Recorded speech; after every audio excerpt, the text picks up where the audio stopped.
Welcome everyone to episode 4-3 of Retro Encounter. I am Josh Curry, JD Curry on the boards.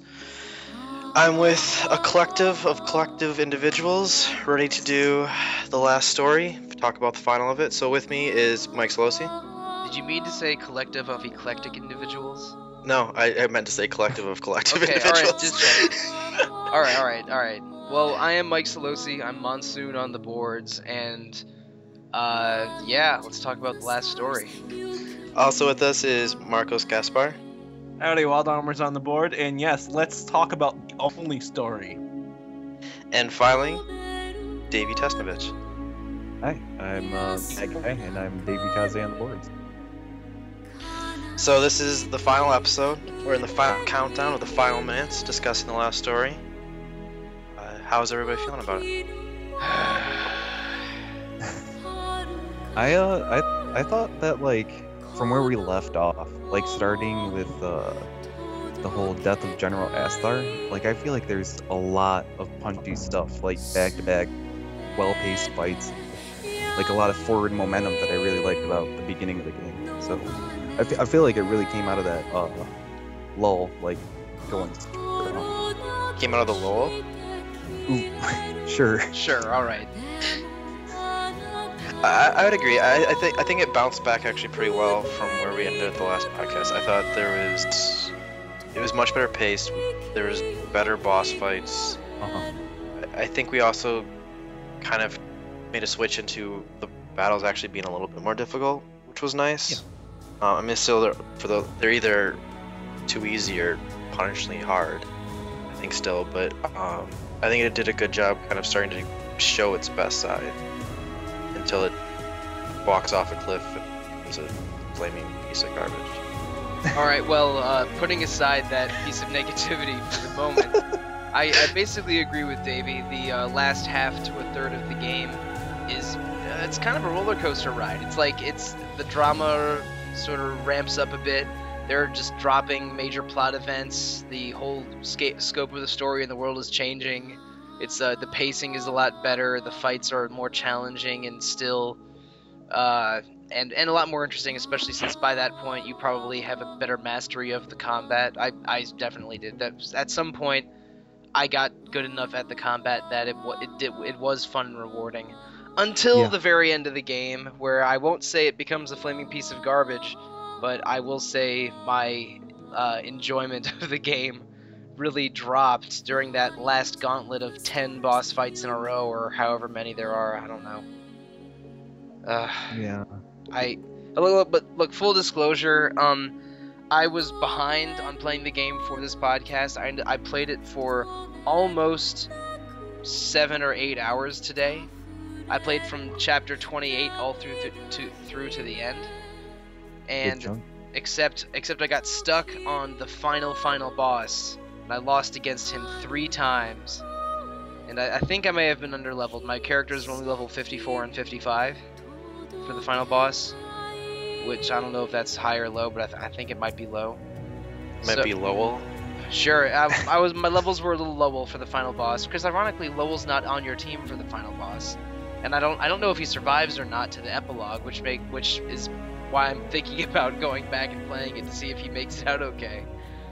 But yeah, I those last couple of bosses really felt tedious, and losing the last couple times in a row, I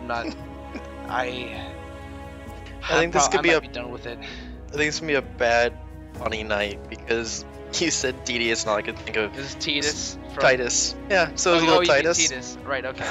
Wow. So we got Davey liking it a little bit softer on it. What about you, Marcos? Let's see. I just gotta throw out that I'm playing this on the New Game Plus, and the bosses are very punishing, and like this part of the story, I really like it. A lot of forward movement, and I really like the character development, story, all that good stuff. For the actual battles, yeah, the bosses are terrible. They're killing me. They're killing me. Oh, because the boss levels scale with you? Oh yeah, actually no, I think they work against you, because I think the last boss fight, if your characters are max, which is I think 99, it raises it considerably. I think the final boss, like the final form was, I think, it was over 100. I don't know if it was 125, 135, or something terrible. It doesn't matter. All I know is the battle took like an hour long. Yeah. And this is, I did not die. Oh. I remind you, I did not die. This was just, each form was very long. Yeah, that's annoying. But man, at least, you know what, the music was great, so, like I said, give me characters, give me music, and I'm at peace. And everybody will be proud of me. I actually listened to the music. I took notes on the music. I actually decided there's a couple songs that I enjoyed. Oh, I am bless you. proud of you, Joshua. So when Bless you you. guys start talking about songs and music, and normally I just mute and stare off into the distance, I can Or kind play of Hearthstone. I can kind of join into the discussion now. You know, just It's don't so play the game cute. at all. Yeah. Yeah. And I do have to say, there's like starting with the Jirel boss fight in chapter I think 38 or 39 onward, all of the boss music was really really cool. Yeah. Yeah. The Jirel boss fight I think was called Invitation to Madness. Yep. And Yeah. what was the Zesha fight? The red that- dude with the swords. What was that? What was the name of Death that? Dance. Death Dance. Yeah, those two tracks are really great. Yeah, the second Garak twin was my favorite song of the game, with a close It is- second of yes. the Dagran fight. So good. So That prog rock game. Yeah, like just the last CD on the soundtrack is just, it's worth to buy. It's like Oh, 20 and change. Oh, was the last CD like just all that last gauntlet of boss fights? Yep, it's all that good stuff. Oh, fantastic. Yeah, it starts with Invitation to Madness. Which I feel like that's the name of a Soul Calibur theme. so Something- Calibur. That whole sequence reminded me quite a bit of Soul Calibur. Yeah, when he because- comes in and gets the eyeball sword. Yeah, the evil sword that Zangarak gives Jirel looks exactly like the Soul Edge. Yeah, It how did really they not does. get sued when making this game? Well, they don't call it anything. But that is the sword from the game. They stole that from Zelda. What? The boss from Zelda. Like he looks like the boss from Zelda. He's talking about Cat Ganon. Okay, Yeah. Cat Ganon. Oh. Okay. The storyline at the end of the day basically largely parallels Final Fantasy Tactics. No. Okay. Yeah, No, I you're being ridiculous. no. Like this doesn't copy other games as much as like every game copies every other game. I don't think like just a couple disparate similarities to multiple games doesn't mean that it's a giant copycat. I didn't say it was a But- copycat. I just said there was. I think. Well, I you think said it's how more how like- you said how on earth did they not get sued? Well, that sword is literally from a different game. I think. It's not like it more says Darksiders that where this- the. Oh, sorry, go ahead. Just that this game is like myself. very much a product. It's very much a product of its time. Like it's representative of everything that was happening in gaming at the time it was made. And that's kind of forward thinking for a Japanese developer. Like you don't usually see them looking at things on a worldwide scale when they start development on a new IP. Yeah, I mean, like, I think we are being a little too critical. I mean, we might as well say that because there were ships in the big ocean, that they copied Suikoden 4. I was thinking Wind Waker, but Sure. yeah, that's a good idea too. Wind Waker, that's a good one. Like, I mean, I don't think this is as bad as, say, Darksiders, which literally has orange and blue portal guns in it for one of the dungeons. Yeah, but Darksiders is so good. Darksiders is good, but, I mean, like, I don't even know what logic train you think you're on. Like, Darksiders is good, so it's okay that it copies stuff. And I think Yeah. this game is bad, so I'm gonna make up stuff that it's copying. You're just being ridiculous. No, I'm not. I'm never ridiculous. Dagran is the leader. Yes. Yeah. He is. sure. And then every time you beat a boss, they turn into a demon. Every is that person that you true? kill turns into a demon. No? I guess. Dagran, like, Not in the same way as FF Tactics. no, not entirely, but I'm just saying. I Towards the end, I was like, But okay. I was I feel like I so- played this you- last month. You even fought Jirel on a pirate ship. Like it felt so much like fighting Cervantes. It was awesome. That is pretty cool, yeah. Oh, that's right. He's only on a pirate ship in Soul Calibur. in Soul Calibur and Soul Calibur 2 though, and in Soul Blade, you fight him in like a port or something. Yep. But it's That is correct. like, just because a game has surface similarities to another game does not mean it's copying or something. You're just being silly. You're like, we could. Never mind. I just want to point out now, there's 2 out of the 3 last story podcasts we've discussed fighting games. Wait, Success. only 2 out of the 3? Did we Yeah, not well, talk I've been- about them at all in the second one? No, we didn't. Oh, we were good. Davey, I, we should I've just been- edit in some Blaze Blue talk to the second episode, like in post. So, Hazama is literally my favorite fighting game character ever, and we can just take that clip and go back and put it in. Anyways. So explain to me this bizarre cat girl in a hoodie. Just explain that. to me. Oh, that'd take a pretty long time, man. Okay, all right. So back to the last story. One reason that I'm a little disappointed in myself that I didn't beat the final boss was because before we started recording, Marcos and Josh, you told me that this game has a playable epilogue. And I think I saw a Facebook comment after you mentioned that. I went to Facebook and looked at some of the comments on the RPG Fan Facebook page, and other people mentioned that how cool the playable epilogue was. And that has me super interested because Lunar 2, one of my favorite games ever, has an awesome playable epilogue that, you know, totally changes how you look at the story and characters. So, like, what's that epilogue like? Tell me. Well, I don't think it would drastically change how you view the game, but I think it puts a nice little bow on the game. Oh, Because it's one of those things, you have kind of the, hey, we saved the world. Well, you didn't even see the ending, so they win. Okay. And, All right. and so right after the fight, Dagran kind of apologizes. You leave. Dagran brings Lowell back to life, even though he's dead. Okay. And yeah, we'll talk about that. That kind of pissed me off. All right. Dagran, who's exactly like Delita, can just turn into demons and bring people back to life. Of course. Yeah. Your analogy still holds up. Yeah, it still works. And they kind of strike a treaty with the Garak. They move away from each other, but they're cool. And then they combine the stones and send the stones back into space. And that would be kind of how the game ends. Otherwise, like, you could skip from there to let's hang out on the starry tower again and watch shooting stars, and that's when the credits roll.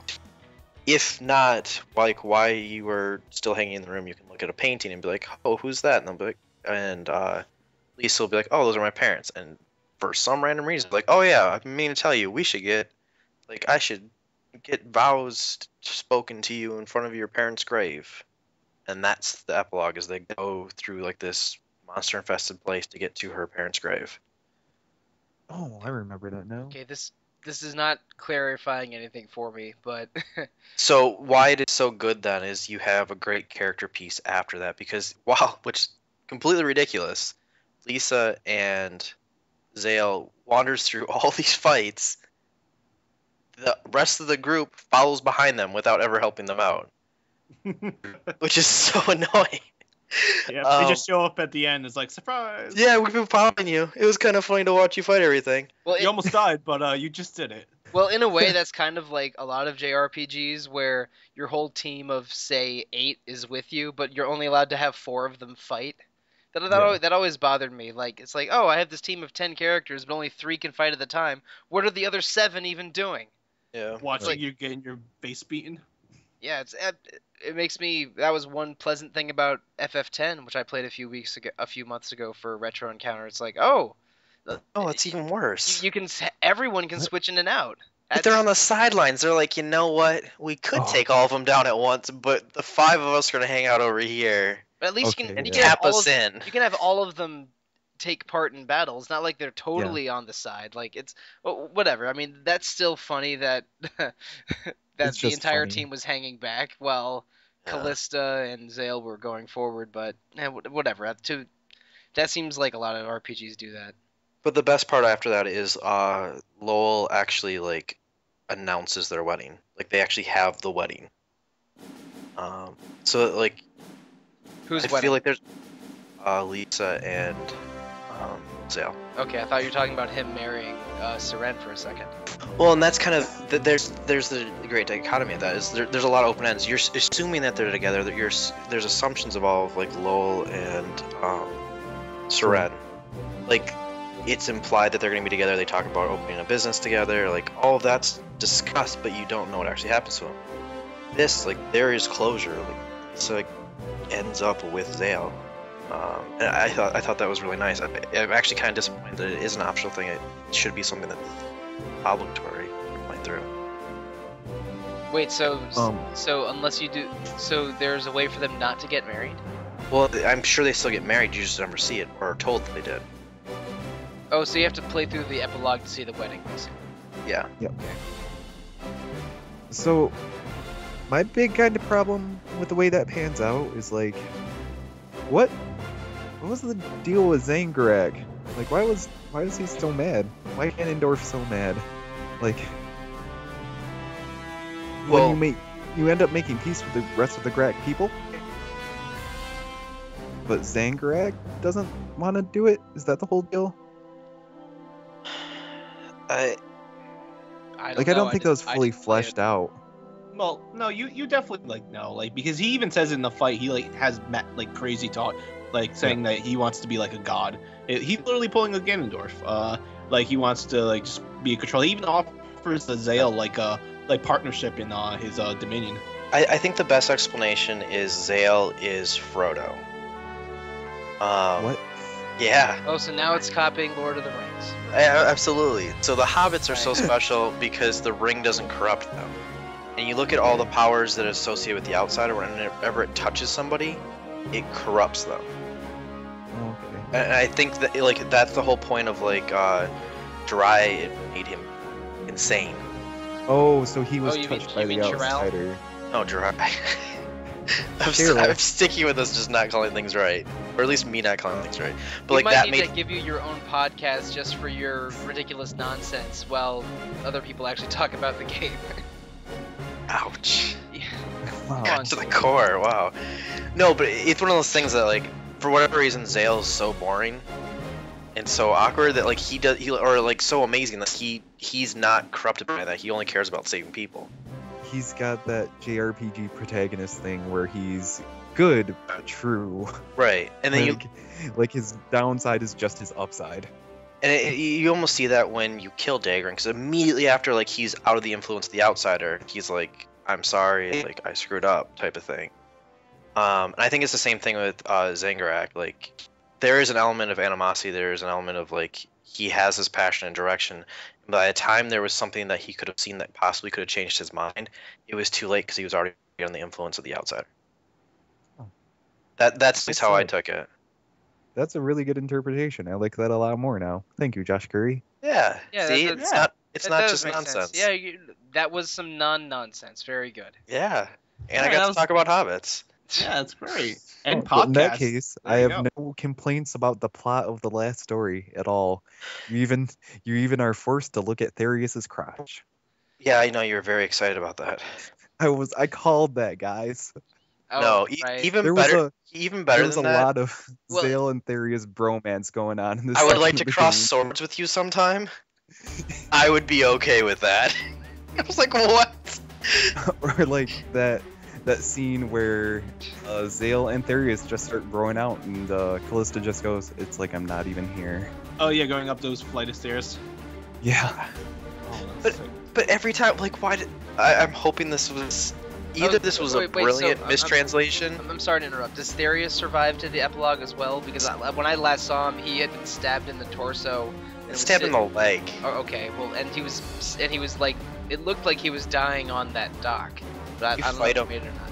You fight him in the epilogue, correct? Is that technically the epilogue? Yeah, you do get the chance to fight. Oh, so you actually get to cross swords with him, like he had. Yes. They cross Fantastic. swords hard, and they argue, but they come out better for it. That sounds pretty hot. Even that though, like, and this is RPGs, whatever. Zale just went and saved the world. He fought a demon. A ginormous demon. A lot of demons. Like the demon though, like the arch mega demon. And then he comes out and he's gonna have a small scrap with some not even real knight. Like Therius is not his, I was gonna say dad, his boss. No, Darius is his senpai. Literally. Yeah, like Therius isn't legit yet. What are He you isn't talking this- about? He's the not most- opposite. He's the most legit knight there, other than other than Zale. well, and I was gonna say other than the guy that died. What's his name? The general. Aegon, Asteros, Asparagus. Count Asparagus. Wow. Okay. We cannot So- remember anyone's name, but It's yeah. Astar. Yeah. That's good. Therius took a sword in the leg and was like, "Oh no, oh." He was fighting off all of those cat lizard people like by Yeah. himself. And was Our doing group can't stay together for longer than 2 minutes. The whole game is Zale fighting with himself or one other person. Okay, but Look, think about look, it this come on. way. Zale went out on like a military mission and he like leveled up and got better and he goes back and now Therius is technically the top ranking dude, so they have to cross swords. That's a don't ask, don't tell policy right there. I don't know what you're talking about, man. I thought Therius was sort of portrayed as a little bit haughty and pompous at the beginning. Like he was in a way he was similar to Jarrell since he really looked down on mercenaries compared to knights. But then through as he sees Zale sort of rise in influence and undergo training and become a knight himself, he starts to look at Zale in a more positive light, and at the very end of the game, like, respects him as an equal and wants to have a sword fight with him. I thought that was a pretty nice character arc. And you I don't know- hardcore hash it out during that fight. Sure, okay. And I mean, maybe, Davy enjoys seeing relationships where there aren't necessarily relationships, but Maybe Davey enjoys sword play. there were sure. In the But- case of the fight, it would be called rival shipping. Okay, well, I think that sure, like maybe there is a seed of rival shipping there. Like, in spite of myself, I'm saying that. It's pretty cute, dude. Well, yeah, I thought that Therius's arc was great, but in sort of the opposite way, I also loved Jarrell's arc, where he just gets more and more horrible, and you finally get to just whoop his ass on the ship, while he slowly descends into madness because the soul edge is taking over his brain or something. I think I mentioned that in the last episode. I wanted there to be a scene where you just whoop Jarrell's ass, and I wanted it to be happened. one punch though. I was disappointed that it took a couple. Well, you got to see the Zangarak versus Jarrell fight, though. Just grabs his head. That was awesome. That was really great. he just Ganondorf stops him with was- one hand and then gives him the soul edge. And Yeah. Yep. So that's actually, I mean, the story of the game, the characters and whatnot. That is, I think, the main appeal for me. Mhm. I think whenever I have to actually use the controller, that's where it kind of falls apart. But it's the little kind of quippy nature back and forth. It's the character, your party is fantastic. That's why actually, when they separate nonstop. Why do I have a party if they're never a party? yeah, that was annoying. You get 7 playable characters, and for most of the game, you only get to use 3 or 4 of them, and it's almost never the 3 or 4 you want. No, and it's one of those things. There's such good characters. Just let me have all of them there. I don't care if you make the fights a little bit harder or a little more intricate. Keep them all there because they're such good characters. I will say in the ending fights, when you have like everyone there, like the graphics start to get like pretty blurry. Yeah, like, it gets really bad. Everyone shoots off the spell at once. Like I could not see Zangrak half the time I was fighting him. That's Yeah. my favorite is after you win and the count is speaking to the audience, and then also at the end when you get knighted. You know there's supposed to be like hundreds of people there, and you look out into the crowd and there's like 5. There's your party and like 4 other people, and you're like, couldn't we gotten like some of the kingdom out here? Like, this is kind of a big deal. And I'd like a party. the Wii is really working hard to generate all 5 of those people, because during loading screens and stuff, that my poor Wii was just chugging and chugging. It's like, this thing's really struggling. My Wii was so loud I didn't turn the volume up when they were talking. Oh, Yeah, like, this is putting the machine through its paces, which is weird because, like, the blur effects and, like, the rainwater on the screen sometimes can get really sort of obtrusive. Yeah, they reminded me of the joke. Oh, it's just 2 GameCubes taped together. I was like, maybe a third, but I could see that. I just want to see that box. It was so loud. I had to turn it off so I could hear the people talking. Because I knew there was some song playing in the background. You'd be like, oh yeah, that commencement speech. Wasn't that a great song? I'm like, I couldn't hear it. It was my Wii, but it was so loud. I don't know. But yeah, you probably playing in mute again, Josh. I'm like, no, I swear, I promise. Yeah. So. Yeah. Yeah. Wow. It's too bad. And this with that too, it's too bad it's on the Wii because the control. I did not like the controller. Combination just not as good of a controller, and then I do think there was slight input lag because it was trying to do so much that you take something that's already kind of clunky in some regards, which we'll get to later, because like the Mitra boss battle almost made me destroy my whole house. Mitra, is that the thing that looks like a Telethia from Xenoblade? It's the white bird that came out of the Yeah, sun. okay, it's the thing that looks like a Telethia from Xenoblade, sure, okay. Oh, wait.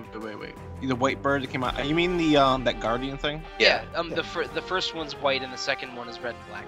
Yeah, because it's one's rage and one's hopefulness, Loneliness. aloneness. Loneness. But yeah, like it's one of those things. Like if I could have had a 360 controller or a PS4 controller, something that actually reacted to my inputs, I felt like it would work better. Same thing with like the sticks. There's a lot of times I felt like I was doing the right thing and I just got caught on geometry, and I'm not sure if that's how the game is made or just The camera makes me furious sometimes, yes. Yeah. Yeah. Like, Sometimes it'll just go sideways and you're just trying to walk straight. And Yeah. sometimes I would try to rotate the camera, say left, and it would just stop because it had run out of angle, and I would have to go, instead of going, left 90 degrees, it would make me go right 270 degrees. Just Yes. For sometimes it really felt like I was fighting the controls to do basic things like walk around an enemy or roll past an enemy without attacking them, or rotate the camera a certain way. And it got better as I got more used to the controls, and I got sort of, I think I mentioned this before, and I sort of learned to master the system a little better. Yeah. But it was still rough. I don't think it was mastering the system. I think it was more putting up with it, because I was having the same trouble just trying to like rotate my camera. And like you said, it's instead of rotating in a nice 90 left, just a couple of 360s to the right, and eventually get that there. No, it was really bad. Like, thank goodness there's a targeting system, because that helped a little bit. There is? What's the targeting system? But you're supposed to, I think, either how do you do it?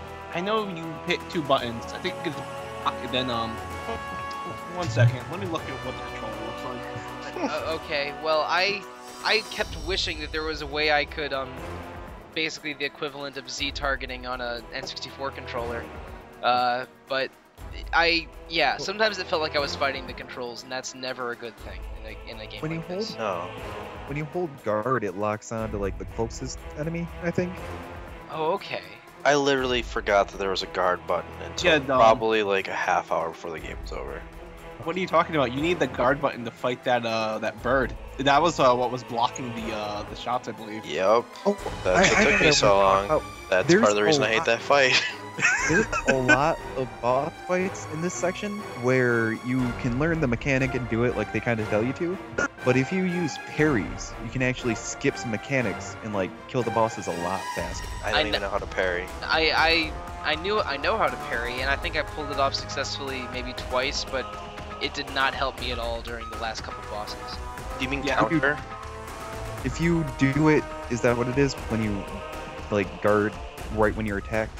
Okay, yeah. You learn it after you fight Ashtar. Yeah, that sounds great. Okay, yep. I'm on the same page as you. But it really helps for the draw fight though, because when you parry, you hit him for a lot of damage. And Zangarak, when you parry him, he drops his sword. Like you don't have to wait for him to throw it. And that's a required thing to do.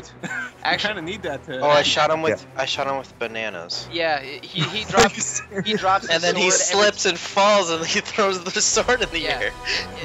He's weak against bananas. I just tried shooting him with everything I had, and a banana is a 100% guaranteed drop from him. It's the funniest thing. It was too bad because I only had like 6 bananas on me, so I ran out of them fast, but it worked. It worked. I don't know how, but somehow I ended up with like 80 bananas. I love the idea of Dark Souls of the last story in front of the Zangarak room says weak to bananas. Just the blood stain, and you're like, that bastard. This is a troll. Just messing with me. Yeah. Yeah, so I just shot him with bananas. Most of the fights, I played as if it was God of War. Okay, sure. I went 1-2 roll, 1-2 roll. Yep. And that was how all my fights were. Because I did occasionally remember block, but it was very far and few between, and so I had to always be moving, and that's how I did. And I know I made parts of that game 100 times more difficult because of it. You know that fight where there's like the big beast thing and he jumps on the pillars and shoots magic down at you? Yeah. You have to have Yurk blast the pillar? Yeah. If you parry his bullet, it flies back into the pillar and you don't have to wait for Yurk. Oh. That's nice. Yeah, that fight actually gave me a lot of trouble because Yurik got stuck in a running animation. So for the first 20 minutes, he was stuck. He was stuck behind like the stump of a broken pillar, just running up against it constantly. And I had to walk up next to him and like shove him away. It's depressing. Because what the computer was trying to do was run around a pillar and then take cover behind a nearby one, but he got stuck behind the first one. So that made that fight a lot harder. Yeah. So, I guess a fun question: what is everybody's favorite boss battle? Oh man. I know what mine is. All the ones that I found that I could kind of break with a parry just ended up being super fun because every time I did it, I felt like I was, getting away with something.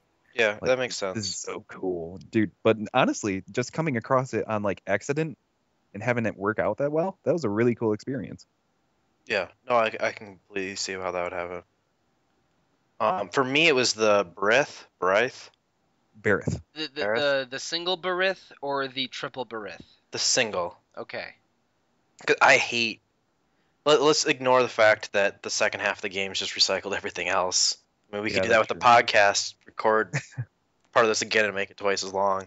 Yeah, Barith is the name of a demon in Ars Goetia, so you find it in, I mean, it's in like every Shin Megami Tensei game, and it's in a bunch of like pre-Islam Arabic myth. So it's you see the name Barith around. Yeah, I really liked how all of that worked. Which one was that?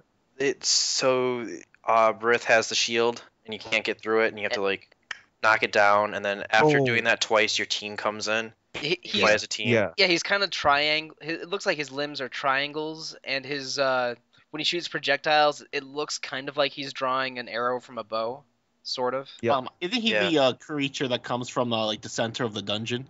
Yeah, and he's supposed to be from there's like a side comment that he was like from another dimension or planet or something, and then when you go into the other dimension, you see the two later on. But I loved that fight. I don't know why, but it was just like that was when the battle system clicked, sort of. Yeah, for me, I'll admit I died the first time. And I got even the second one. I was like, what are they doing? And I was like, I was just acting like an idiot. And then that was like, I was jumping in and out. I was taking cover. I was coordinating my efforts. There was the right amount of time that I had to go into command mode that I could recharge it, so it wasn't annoying. But like, there was that right balance. And when my team, I was like, I could probably do it, just the two of us. And then my team came in, and it was like we slaughtered. There was just circles of magic everywhere, people flying everywhere. It was right after I'd gotten the soul magic for everybody, so everybody's doing their soul magic, and it was like, their spirit skill or spirit magic, right? Mm-hmm. And so we're just going through, and it's like, we are awesome. Like, look at this. This is a team. Like, this is a team that's trying to save the world. This makes sense. Yeah, got your crew with you. Yeah, and so like that was the best. And it was really too bad because it goes directly from that basically to the Mitra battle, which I think is the worst battle for the exact reasons, like opposite reasons of why I liked the Barith battle. Which one was Mitra? The white bird. The white Oh, yeah. the white blue bird. Yeah. That you. Oh. This is a slightly off the beaten path question. Why was Callista suddenly able to summon Mitra for the battle against the other bird? Because she found out that she could. Okay. She was connected by her blood to Yeah. that half of the outsider. Yeah, I think there was enough there that she realized that she had a deeper connection with the island and by extension the outsider. Huh. And so I think she was like, I'm gonna try, because everybody else seems to be controlling things when they're connected to it, so I should be able to too. I also think there's an element that because the Count died, she became the #1 with the bloodline. Yeah, that's true. I can believe that. So I think she gained rights over everything that was Arcanon bloodline. And honestly, I'm not even sure the Count had full control over the outsider. I'm sure the Count had control over himself. Yeah, he totally has an episode when they reveal the outsider and what it is, and he doesn't really control it or give it orders so much as hit it with his sword a bunch of times and stab it and torture it, so Yeah. it just goes completely wild and fires a bunch of energy into the cannon, which shoots a couple blasts at the Garak fortress. But yeah, they didn't seem to have the best plan on how to do all that. And honestly, the Count and Zangarak were kind of similar because they were saying, "Oh, I'm gonna save my people. I'm gonna stop this other evil race." But really, they were trying to get hold of the Outsider's powers for totally selfish reasons. Yeah. Actually, Everybody. I'm curious. Did Zangarak ever mention his people, or just that human were Phil? No, he when mentions you're that they're fighting better. But when he's talking yeah. to the red and blue sword twin guys, he is definitely telling them that he's doing this for the Garak. Yeah, and there's mentions of like the Garak would not do that. The Garak would be better. The Garak won't lead the world in destruction. But no, he Phil's wants to would. become a god. Yeah. Yeah, and then it switches to, I think as he gets more and more corrupted, it switches to I'm going to be a god. Well, when the last time you fight him, before he like turns on his superpowers, he says that like you have no idea what it's like to have millions of people relying on you. Yeah. And Zale's basically like, that's bullcrap. I've seen how you treat your people, and he basically had no comeback, if I remember correctly. Or he's like, you don't get it, or something. But it was pretty weak, like at that point. What are you saying, Marcos? You don't think he has a strong connection to his Garak people? Well, all I know is I killed him mercilessly. So his people won't need him. He didn't even look like a Garak to me. You know what? He's too He tall. reminds me a little bit of Magus from Chrono Trigger, like the way he led the Mystic Race, just like came out of nowhere, just became a super cool general, turned it into a military state, and, like super charismatic, but didn't really care about the race. I'm sticking with it. It would have been really cool if he joined your team. You know what? Speaking of Chrono Trigger, the Outsider really reminds me of Lavos, because it's this. Yeah. It's this extraterrestrial thing that lands and generate and like drains the planet's energy, and some people like the Kingdom of Zeal and Chrono Trigger and both of the major kingdoms in the last story both try to draw energy from it, but it ends up not working. It ends up killing the planet in a way. It's I mean it's not a very strong analogy. In Chrono Trigger, they don't try to cut Lavos in half and then unite them back together. But Yeah, Lavos isn't that- like a tragic figure. Yeah, exactly. That Lavos Lavos was just evil. yeah. The Outsider, I think, wasn't like a didn't it, like create planets, or at least Yeah. So it was a world seed. It Yeah. goes around creating life, but in the process it also has to suck up energy, and then part of the ritual that was to bring it to Earth and to trap it, it took all of that energy and corrupted it, and then in the process it continued to suck energy. So it no longer created life, it only took life that had extra power to do what it was meant to do. So the whole Argonon guy cut it in half to try to diminish its power and not kill the entire planet right away. Yeah. And then that also, it worked, but it also backfired because it was drawing more energy, in the attempt to come back to each other. That's really kind of sad. Like, it made me kind of sad when he was just hacking away at that thing. Oh no, when you see the core in the Garak base, and It's just like sad. covered in smoke, like Yeah, a concussion. Yeah, because it's basically been tortured into powering that fortress. So, I mean, I think they say it pretty explicitly. The Lazulus half of the Outsider is lonely because it has just been locked up in that vault forever. But the Garak half of the Outsider is just furious because it's been constantly tortured to power their base.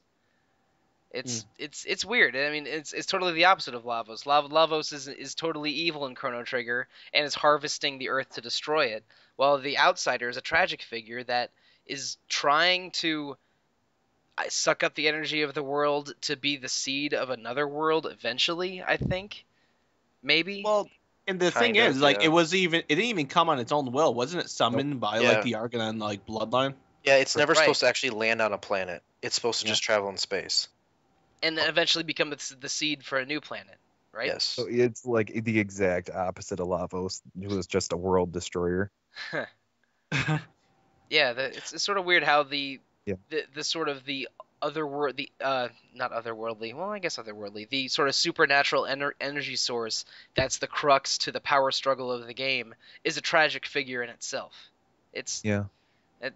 that's a really interesting angle to take on it, because I mean all four of us have played dozens of RPGs with crazy made up magic and energy systems and all kinds of silly stuff that the villains are fighting over, but this was an interesting take on it. There's a lot of interesting stuff with that. So there's that whole thing, and the other aspect I found super interesting was the whole hierarchy and how they play with that and morals and what makes a better person. Because you look at all this, you have all these knights, you have all these royalty, and then you look at it and it's like, well, all these people are terrible people. And you have traditionally bloodthirsty maniacs that are mercenaries, and they're living by a higher code.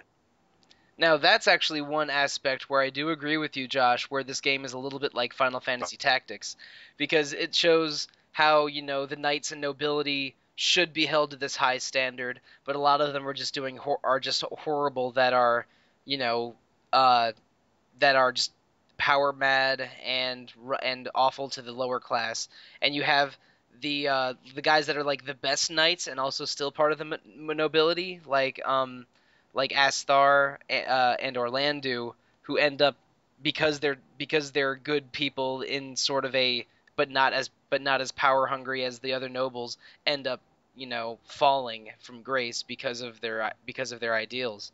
It's Well, Mike, I'm happy that you agree with me that it's just like Final Fantasy Tactics. I didn't say that.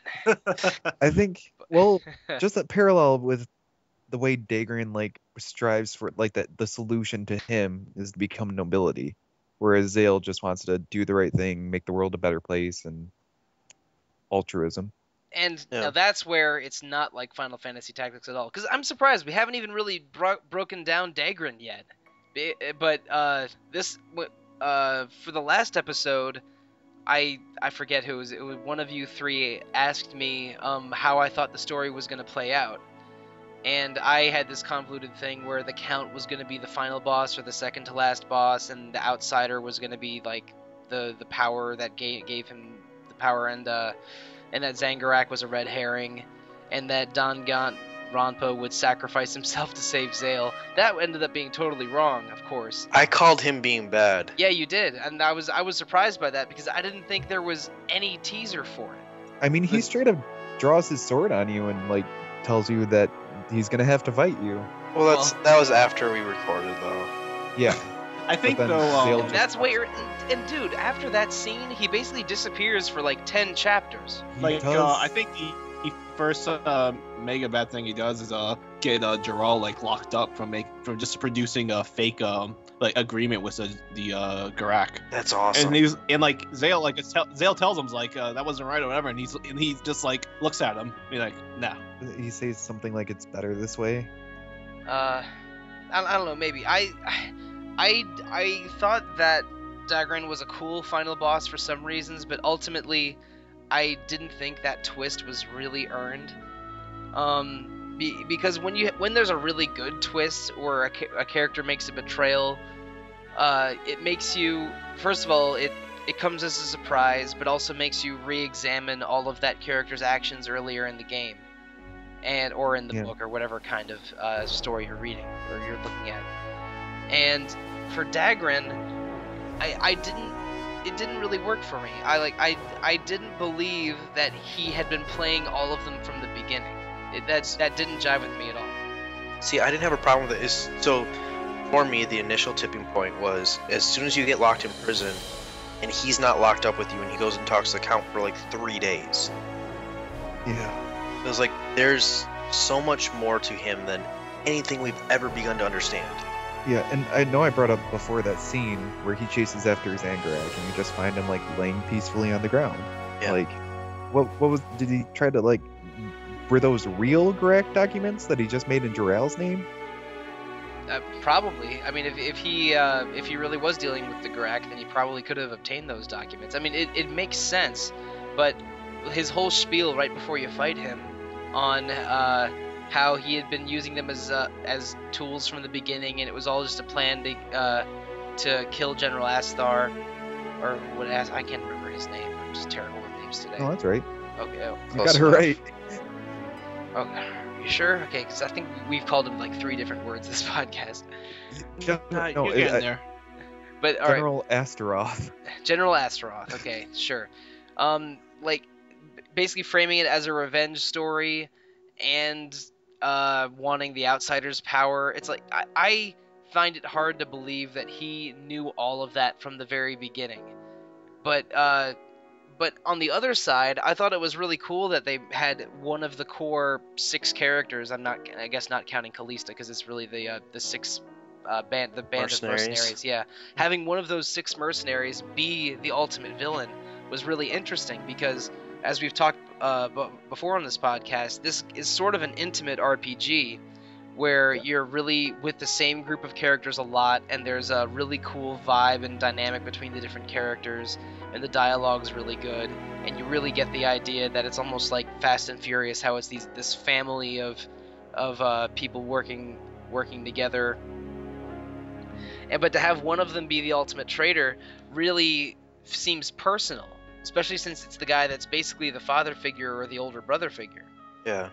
So you kind of missed that by not finishing the game. They have a long discussion. They actually make a gravestone for Dagran, and while they're walking over there, there's large conversations about did he actually mean that when he said he was using us, and kind of the agreement was we kind of did him wrong by not finding out what was going on with him. We always just left everything in his lap, left all this responsibility and whatnot. But I kind of took it as there was an agreement at the end that he didn't mean what he said when he was saying, I've used you. I think he used it as an opportunistic time to be able to try to further himself, and in a small extension also the group with him. But I don't think that the phrase when he was saying, I was using you, I think he was already under the influence of the Outsider, and that was skewing his words. But I think there's. I'm curious though. Like, I'm sorry. Go ahead, Davey. No, you're fine. No, I was just gonna say, like, doesn't he like actually receive the power of the Outsider like through Zen Garak's arm? Yeah, it's a total Metal Gear Solid moment. Yeah, like that's why I was a little confused. Like, I understand, like, maybe he does have his pent up vengeance against the Knights. Like, was it the Knights that killed his family, or like? Yeah, Ashtar led the Knights, yeah. and they killed his family in his town. So like, that one was confusing to me. Like just him wanting revenge when he already received his revenge, and like continuing onward with that. Maybe he was also. I'm just curious that he was probably more upset at Zale for not accepting the knighthood when he did everything of that for him. Yeah, I don't blame him. I'd be pissed too. Yeah, it's like you literally work like just the bend over backwards for this kid, and then like he says no to the knighthood. Yeah, he snubs you. Yeah, it's like literally their whole lives. Like, what did they meet when they were kids? Yeah. Yep. Yeah, and then like up to that point, and he says, "No, I don't want it." And well, that's all he did was make sure that this dream could happen. Right. looking back on it, it's totally different circumstances, because we know at that point, at the time where Zale rejects the knighthood, Zale had discovered that the Count's plan is to, win this war and at the expense of the planet. But at that point, Dagran had already been working with the Garak, already had his revenge plan in motion, and wanted them to become knights so they could, move on up and have his plan continue along. And he viewed Zale's failing to comply as a betrayal, both like to the company and to his own selfish plan. So it's weird. Like at one level it makes sense, even though you don't know Dagran's full story yet at that point. But also that almost is the turning point where Dagran stops seeing Zale as sort of a pawn and sees him more of an obstacle. Yeah. But maybe he never saw him as a pawn. Maybe he really liked him as a friend. I don't know. I should probably finish the game. I'll finish it this week sometime after I get all the salt out of my mouth from losing so badly against the boss. Well, I'm very excited for episode 4 then. Oh, Wow. You mean that thing that's not going to happen? Yeah. I think it's cool because there's two ways to kind of look at it. Like, you can be generous and you can kind of try to give him the benefit of the doubt at every one of those spots along the way, because all the manipulation he did is kind of just suggested. Like, you never really get any hard evidence of him doing anything against the core group. It's just like all really heavily implied, and it all makes a lot more sense than not. And so, to do a whole, does the end justify the means, or the means justify the end in this case, he took really good care of them. Yeah. Like, And you can I still think- say he has terrible ulterior motives. He took really good care of them. And he's also like, he's got to be deeply psychologically affected. Like, I think the moral of his character is kind of like, this is a person who was like kind of broken and used by war and like lost his family and had to raise himself, and then took on all these other kids and pretended he knew how to raise them. Like, that's really kind of tragic in its own way, but like his way out of that, like, it resembles Delita a lot. And even when they became adults, and I put that in heavy quotation marks, most of them still didn't act like adults. None of them took care of anything. He was still in charge of everything. Yeah, that's true. I can't imagine the stress. I can't imagine any of that. And you have that deep-seated, like, emotional scar still from when he was a kid. Yeah, it's weird. Like, by all appearances, he's a good boss that has done well by those employees and is sort of the father figure and the older brother figure, like I mentioned. But which made that whole, I've been using you since the beginning, this whole thing has been a revenge plan from the start, that made all of that harder to swallow for me. I think it's just like how you choose to see it, because like I said, like, it's never really shown to you. You can like believe that he had the right intentions, or you could believe that through whatever scars he had, he became some kind of horrible manipulative sociopath, and the whole time, like, he knew he needed a group of mercenaries to make a name for himself so he could become a noble and get power and live the life he wanted. See, I fall directly in the middle between those two extremes with how I think he was. I don't know, for myself, like, I kind of the banter they have, like, while they're walking or just being stationary, like, it just paints Dagran not as like some kind of like person who started off with like the idea of wanting to use them. I think he just said he wanted to use them because he was just upset from being betrayed by Zale, especially like the very lighthearted stuff where I don't know who he was speaking to. I don't know if Sarin, Lowell, or Yorick, but like talking about Morania like taking her out to eat and her just stuffing her face, and like him like just saying like, that was a big mistake. And it's like that was like one of those endearing moments, or like just like really like lighthearted. I was like, yeah, I don't think he said that like that he had that all planned out. He just said that because he was upset and betrayed from like all the hard work he did as like both a father figure, an older brother, and probably as well as like just a person that you can trust or a confidant in that regards. So that's how I feel with Dagran. And I can totally see that too. I just think it's awesome that like different people can finish that game and have a totally different perspective on Dagran. Yeah, and I think to cap this conversation of Dagran off, we have to talk about his quote-unquote apology at the end. All right. Sorry, Mike, I know you didn't see it. Well, here, can I ask one question first, and then I'll leave the cast briefly so you can talk about that. Did he know about the Outsider before the events of the game began? Questionable. I would say no. Because he always had this revenge plan, but we don't know how long the Outsider had been part of that revenge plan, right? To my understanding, I think he knew about the Outsider, and that's why he brought them to Lazlo Island.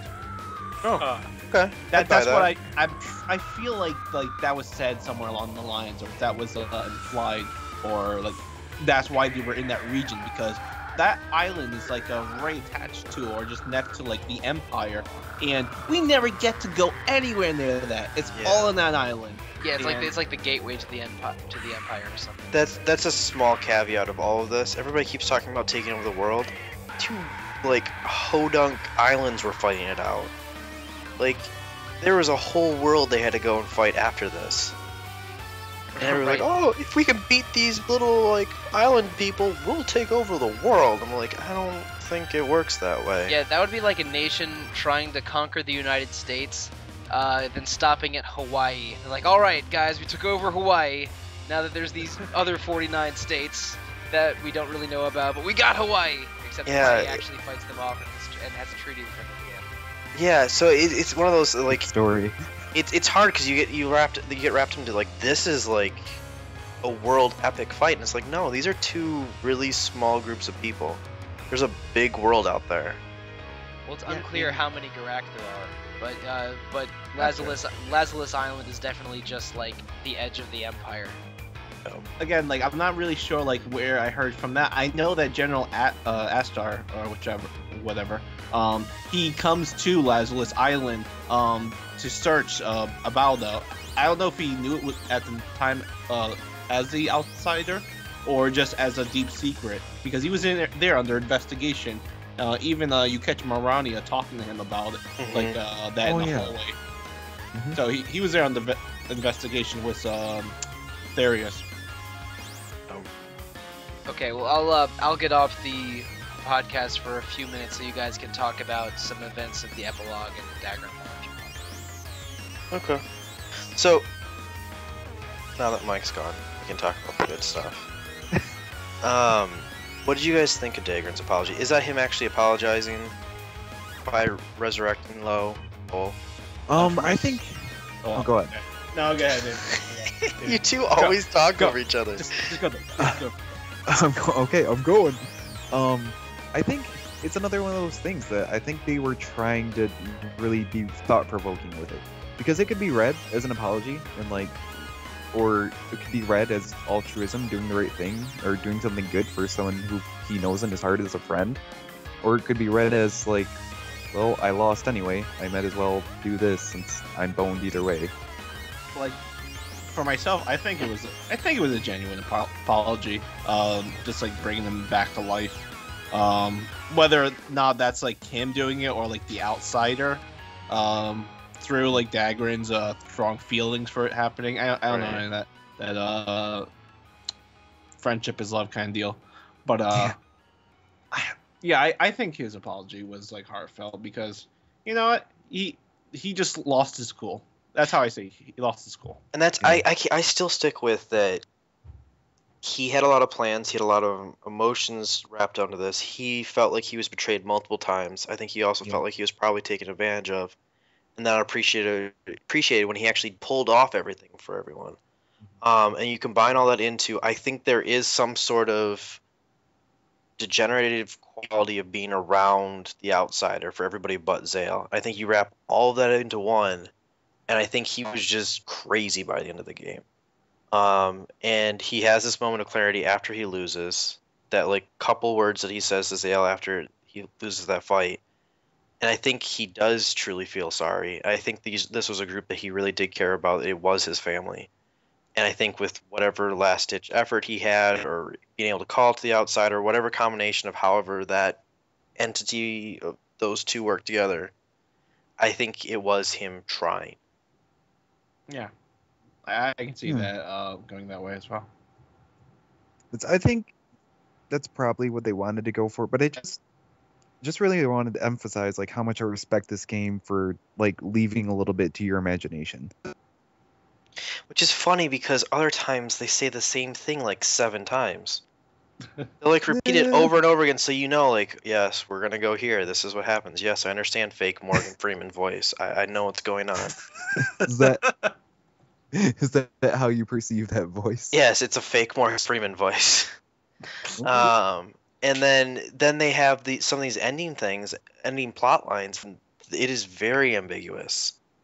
And that's where the story and the storytelling becomes tremendous. They do a really good job with all of that. I agree. Yeah. Mm-hmm. So is it okay for us to bring Mike back? I think so. Yeah. Bring him back on. Yeah, we can hear his Bring him terrible back opinions. So can I ask you guys, did you guys get a chance to check out the arena? No, I didn't even know what? the arena existed. Oh boy. Oh, the arena. I didn't play it in this playthrough, but on my first playthrough years ago, I did play it, and yeah, that arena. I think when Knight becomes a Zale, when Zale becomes a Knight, it's very humorous.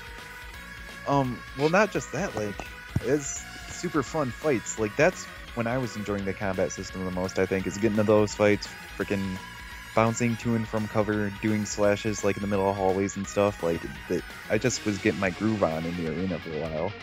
Yeah, I didn't find out about it until too late. And like Mike, I was on chapter 33, 34, something like that, starting this morning. So I powered through all of it today. Yeah, and I didn't find out. 20, I think 28 or 29. I don't remember exactly. Yeah, so I was at least a couple chapters ahead of you. But yeah, that was like, I have to get through this. Like, I don't have time for distractions. And when I found out about it, I was like, oh, that would have probably been kind of nice. Right. that's fun. I did one match in the arena. It's like, oh, this could be cool, but I have a lot of game to play, and I have to go through this opening cutscene every time I do an arena fight. So no thanks. I think the arena, what I guess the arena is like, I picture it as a horde mode, almost for Gears of War, and that just makes me sad that there's not multiplayer for that, or at least not anymore. I'm not sure if that's what it was before. I think like I said, I think it was just like a versus arena mode when it existed. Yeah. Because yeah, that would be fun. Maybe. Did you guys like it when they had you play like Lowell or Yurik? No. What I sort of liked the Yurik stages, because it was more. I mean, controlling a mage in this game is way different than Zale, since you have to use. I mean, you have to, get used to charge timing for spells and some other stuff. And I thought that those Yurik stages were fun. I mean, it helped that I had equipment on him that cut his casting time by a lot, because otherwise I probably would have had a lot less fun.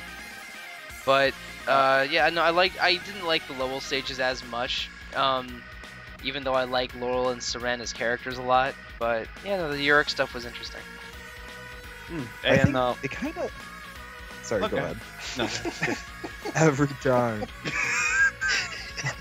I was just gonna say, it kind of makes me wish this was like a different game, like a game where you got to like make a party and you could switch between characters in this real-time combat system, and they all had different, like a different charge A move and a different slash move and that kind of stuff. If it was Dragon Age Origins, with how it handled that, it'd be fantastic.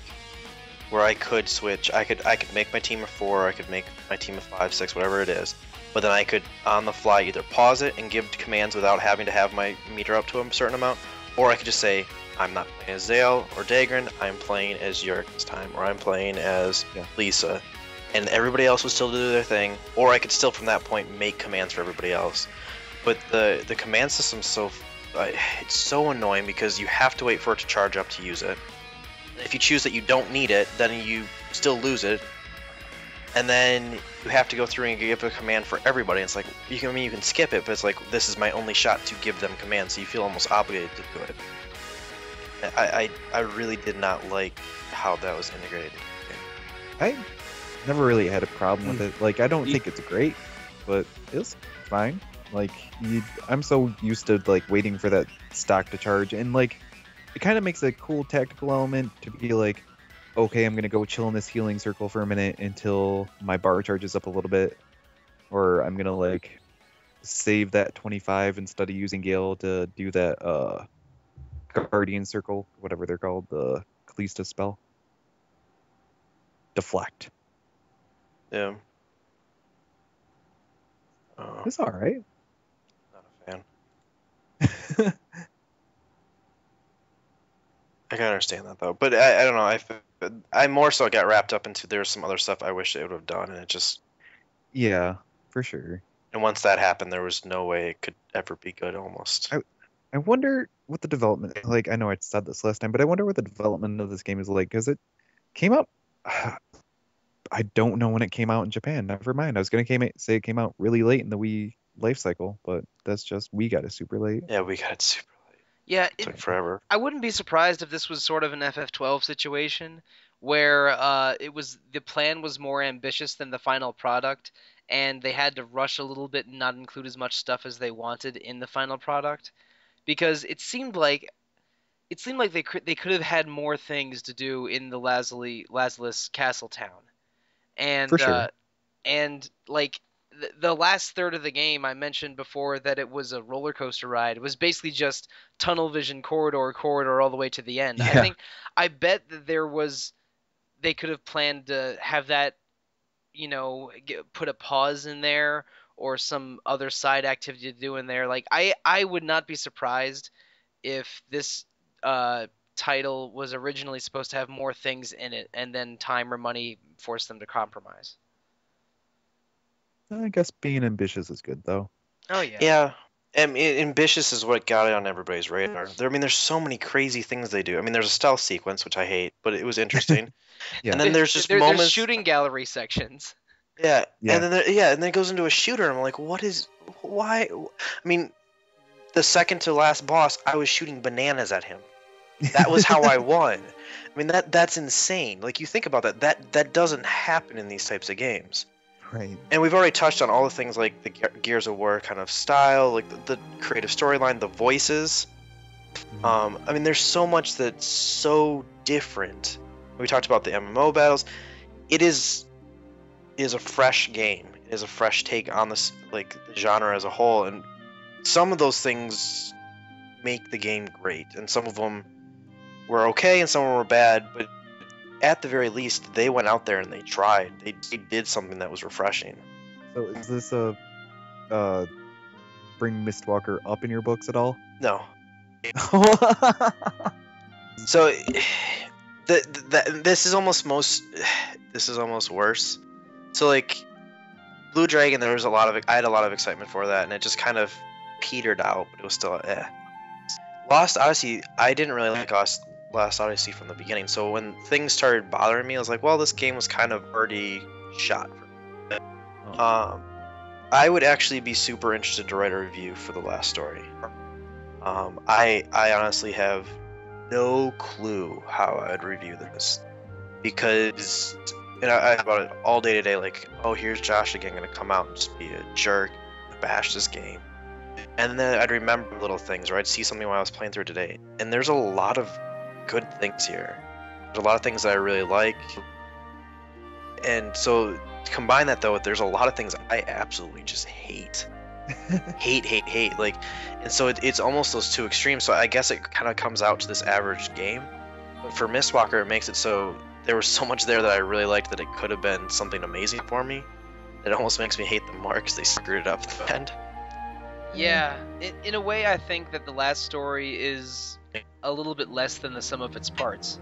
Yes. Because it has a lot of cool parts, like we love the characters, we love the music, there's a lot of ideas that are really cool in the gameplay and story, but ultimately, like, I haven't finished it yet, so take that with a grain of salt, because I was so salty about that boss fight, But I don't look at the whole package as fondly as I look at, my 2 or 3 favorite songs in the game, for example, or the characters of Siren and Lowell.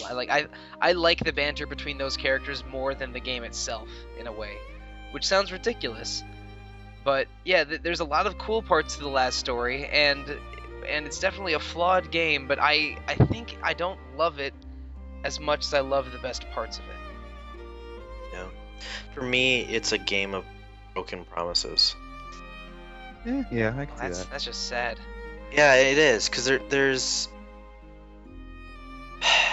a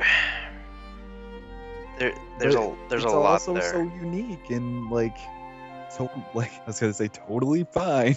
Yeah, it is unique, and it'd be very easy, I think, to say, hey, let's give this a pass, because it's so unique. It did so many innovative things, and I do think if they ever made the last story too, Yeah. that would have been awesome. I think they could have gotten everything to tie together really well. But at the same point, I think they almost would have to use new characters. So then it's like, well, 100%. part of the reason I like this game is the characters. So They could make other characters that good. I don't know. I'm Yeah, sure. yeah, they could. It's just, I mean, yeah, I thought the character interactions were one of the better parts of the game. Yeah. So I'm kind of terrified to write up my final thoughts for this, because I have no idea which direction I'm gonna go with it. This might be one of those like, hey, I always feel like I write a lot for those. It starts off like, oh, I'm gonna write 2 sentences, and it's like, oh, 5 paragraphs later, and I feel like this is gonna be like, hey, here's my 3-page essay.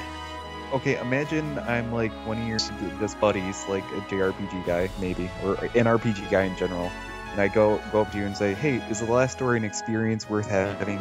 No. Wow, really? I would say try it, and if you like the beginning, then go through with it. But don't set aside don't set aside parts of your schedule in advance. So RPGs are a special thing to me, but it's such a more of a time investment. So we keep using Gears of War as an example. If you came to me like, oh, should I try out Gears of War? Like, da da da da, and it's like, well, you can get through that game in 6 hours. So it's one of those things, like, you can get the full Gears of War experience, at least single player, and you can play it. This is something, it's a 20 to 25 hour game. And also, most people have to buy a Wii, or at least find where their Wii is, because they certainly don't have that plugged in anymore. Well, technically, more people own Wiis than 360s or PS3s, so I wouldn't factor that into the equation. But I mean, I think that the game has a really strong first mission that does a pretty good job of introducing what the combat's like and what the look of the game is like. So I would recommend it. Yeah, you can borrow the game from me and play the first mission, and if you don't think it's good, if you don't think that is really your jam, then call it a day. But if that first mission intrigues you, then yeah, go ahead and try the whole thing. I think it's all in all a pretty smooth ride. Like, once you get going, man, like you can kind of just ride the roller coaster and like have a good time with it.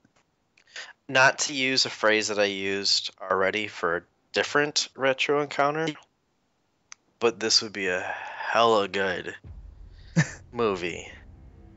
Oh. So like, I went with Trails with that too. Like, I can't stand playing Trails. And for people that don't know, Trails in the Sky, but they did really interesting storytelling. There's some really cool characters. It would be cool to see how that all turned out, but I can't stand how that game plays. And I'm much more positive on the last story than Trails in the Sky. But it's one of those things, like, I feel like if there was another medium to experience everything in, I don't think you'd lose anything that the last story does. No, I disagree. Because I think there are things about the last story that are more successful because it's an interactive medium.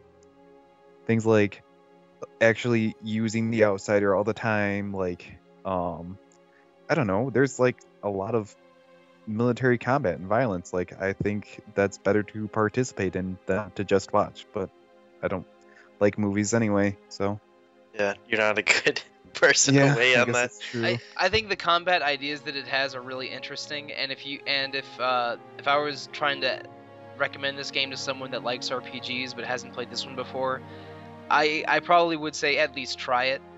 But I think it also is important that it's a game and not something like a serialized TV show or a movie, because the stuff that it does with combat and the way that you explore these environments, I think, are important to the experience.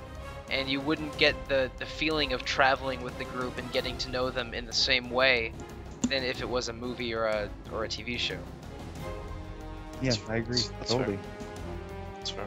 Did you guys see freaking Pandora's Tower is going to the Wii U eShop? Or already did? No, yeah, I did see that. I actually Hey. don't own that game. Of the 3 Operation Rainfall titles, it was the one that interested me the least. But It's a that's Castlevania. Oh, really? Okay. Yeah, I'm yeah, gonna it's a have to look 3D. into this now. It's a 3D Castlevania I game. think it's on our list to possibly play. Yeah, at it one is. point. Okay, in fairness, that list is like 60 games. But- No, It's that list is over. about 100. Okay. But I was But just thinking, it's still like, crazy that they're emulating Wii games for the new system. That's awesome. Yeah, That's because yeah, the Wii U is exactly the same thing as a Wii, basically. wow. I just wonder if It they'll has ever HD chips in it. the last story on Wii U. Like, So it If has it was like- Dolphin in it? Is that what? Sorry, Davey. it's literally emulating the hardware, I think. Gosh, dang it, Josh. If it was No, maybe if- the last story HD with less blur and less busy effects, then maybe. I was just I'd be gonna say a digital copy for $10 to $20. Like, I think that's totally recommendable. Yeah, that's awesome.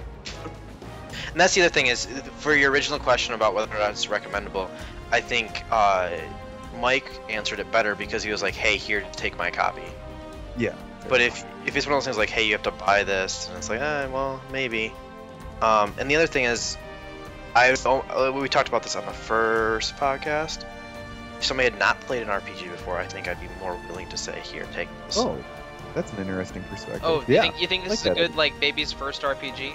Yes, I really do. I think I- it splits the lines between action and RPG enough yeah. that I think it would be a good first RPG. I totally disagree. Yeah, I don't agree with that either.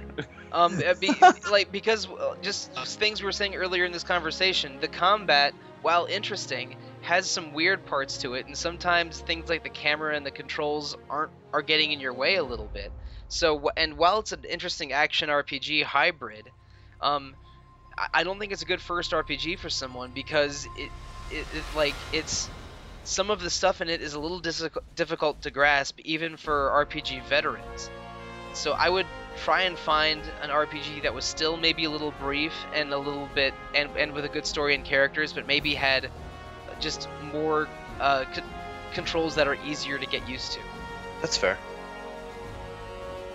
I don't know. I feel like if my bro who always played Gears of War wanted to play it, he would understand enough of getting into cover. let me get one of them dumb fantasy games from Yeah. Josh. I don't know. Like I feel Man, like where's there's the chainsaws in this game? he'd wonder why he had to play it in a crappy Wii controller, but I don't know. I really feel like there's enough there that it would be a really easy introduction to the series, and it's slow. It starts so slowly. Like where we were complaining, it was so easy. There was no grinding. There was none of that. There was very segmented. There was chapters. There was easy landmarks to go. Whereas like if you were opened up into this massive world and you get to wander around doing all these side quests and whatnot, they could skip all that. They could streamline through this. They could have a concise story. They could have easy segments like they normally would in like a shooter, for example. I think the perfect demographic for the last story is someone who grew up on a bunch of SNES RPGs and then totally dropped off the RPG plane and like maybe plays Morrowind or Elder Scrolls games rather. And then like, hey man, what's a good JRPG nowadays? Hey, you should check out the last story. You're really That's selling it there, man. That's an Yeah. ultra specific example that might apply in some specific ways, but I still don't think this is a good first JRPG for anyone. No, I think that's No, fair. that would be Mario RPG. David, who's paying you to say that? No, you know, I see the best first. Damn, the best first RPG for anybody is Pokemon. Mario RPG. But Yeah, we that's a can good one. we can have this argument later. Okay. Maybe this is part of our Christmas argument. Did you get any tweets from any Lost Odyssey lovers? No, I am not. That's because there aren't any. Oh, Sorry, it's just not a thing, Davey. that's a blatant lie, dude. If bleh. The opening cutscene of that game blew my mind the first time I saw it. Meh. Really? I forgot Meh. what happened. Was it like a big war? Yeah, it's like a big full-scale war, but it's like a Final Fantasy, guys, and there's meteor is being cast like at that point. Events. I need to Cool. replay Let's this do this. Catapults. Yeah. Yeah, I need to replay this game. It's Well, Davey wants to do it on one of these so he can have me infuriate the entire internet. dude, I just want to convince you that it's not bad. I'd like to It's get in okay on that if you don't like podcast it. because I've never It's played it. bad I don't even know what it's about. So I That'd be- would almost be interested to be on that cast as like the control Yeah. group. That's a good idea. But Oh. man, I just want to convince you that it's not bad. Like, it's okay if you don't like it, man. All But, right, dude, so well, let's just do a run of things here. yeah, let's run it. We played Trails, which I hated. Yeah. We played. And I feel bad about that because I really like Trails, and the reason I didn't volunteer to be on that podcast was because I had already played Trails earlier this year, for a second time. Game 2, Final Fantasy X, which I actually like. I kind of, at large portions, bashed that game, and I like that game. We move on to Final Fantasy Tactics, which is one of my favorite games of all time. Listen to that second podcast for that one. I rip into that game. Hey, you basically You just said, love being negative on podcasts. I basically spend, I don't know, 12 hours a day grinding in FF Tactics and not playing the game, so it's kind of boring. Well, somebody said that we should try to get a Dark Knight, so I was like, sure, I'll get 2. What? Why? So what you're trying to say is when someone offers a challenge, you must rise to the Yes. occasion and conquer And it. you admitted You're in a fool, episode Josh 3 Curry. that was a mistake. But so even and now we come to this game, which I come out to this being like a 6.5 or a 7. Oh boy. So do you really want to put me on You know what- Lost Odyssey? You know what? To be fair, I think as much as I like this game, I think I would have to give it like a 7.5. I think at the end of the day I'd do a 7. I'd give it a 7 as well. I'm Don't screw this up for us, Mike. 10. Peer pressure, man. I don't know. Like I think I'm leaning 7 because that like Yes! going by a American school grading scale, that's basically a C or a C. Yeah, So that's a C. I think that's It's- fair. It did good enough to not have to be held back a year. Yeah, for me it was a C plus. So we all more or less fall in the same place on it, and that's, I would say, a majority of that is its great story and character. Although Oh, that's I will story's say fantastic. if I really like the epilogue and maybe like one of the or two of the missions in it as well, I could be talked into a 7.5. But right now it's definitely a 7 or maybe even a little less than a 7 for me. You'll get some good feels. Yeah, it actually does a good job wrapping it up, See, all right, okay. especially if you do the wedding. All right, before I do my final thoughts write up, I'll get to the very end. So in the next few minutes, I'll Oh, do that. gotcha. Yeah. It's good to always finish the game when you promise that you're going to beat it. Yeah.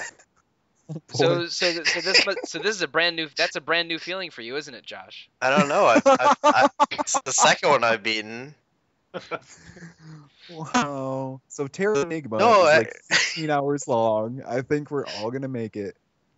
So yeah, it's Davey and I are on that podcast, if I remember correctly, Yes. correct? So since we're wrapping up, I think that's a really good place to actually stop with the last story. Marcos and Mike, do you have anything you want to say about Terra Enigma? Since you will not be on the next podcast. Right. I have played Terra Enigma, but I stopped. I stopped at a difficult part around the 2/3 mark. It's a really, really interesting game, and I can't wait to hear you talk about probably in the second or third episode about sort of what Franklin. well, yeah, all of that, and basically what Ark is doing. Like, what is the Yeah. what is his end game? Like, what is the actual point to his quest? Because I'm not sure what the answer to that is, and it takes a very sort of macro look at the hero's quest. It's a very interesting game. I'm looking forward to hearing my RPG fan cohorts talk about it. Can I ask you, does it remind you a little bit in a weird way of ActRaiser? Yes, it does actually. Although Yeah. those are those totally different teams But that did it, or are they both Yes. Quest or both? No, I think they're Quintet. No, I think they're totally different teams. Totally different teams because they were both published by Enix. And one had much better music.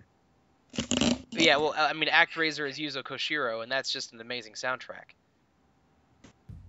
But How about Marcos? Sorry.